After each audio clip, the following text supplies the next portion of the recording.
Okay, Willie, thoughts on that? It's disappointing, no doubt. From a performance point of view,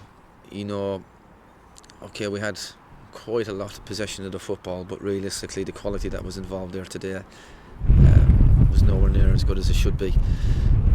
Even set piece scenario situations as well. It just didn't happen for the boys today. It just seemed like a really flat, dead performance. Yeah, never got going at all. What do you think was the problem?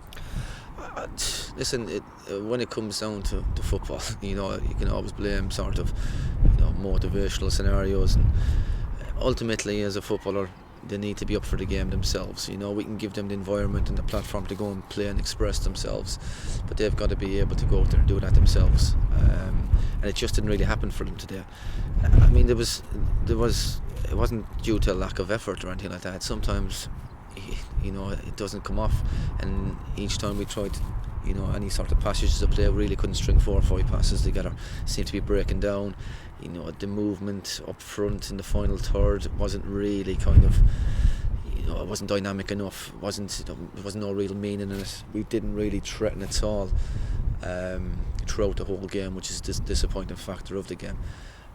So looking back, to sum it up, it was a really flat performance. It was poor in quality wise, and from conceding the goals point of view, the first goal was down to lack of communication and not tracking runner, and the second goal was a little bit of naivety between the boys at the back. Distances weren't right, and once again it was tracking runners.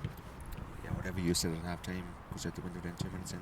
It does, well, and I was quite angry with him at half time. I don't like to lose my composure in front of young lads, but it was down to the first half performance. It was really flat, and it lacked quality, and it did annoy me to a certain extent, but I reflect on that, and then after the game I said to them, we're trying to do things right here. We're trying to get them to play football. We're trying to challenge them. We're trying to test them as footballers, and sometimes you're going to get performances like that.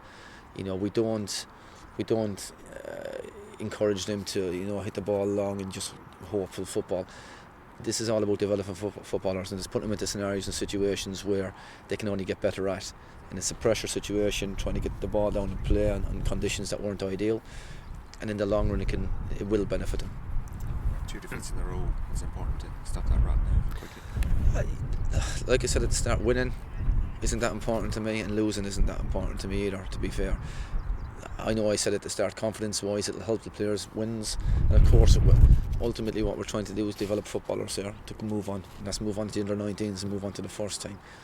And if it means that we lose games along the way, then fine, that's not a problem. But from the players' own interest in this competition, of course they'll want to go and win games. We set up to go and win games. We'll always set up to go and win games, but ultimately it's about going out and performing well.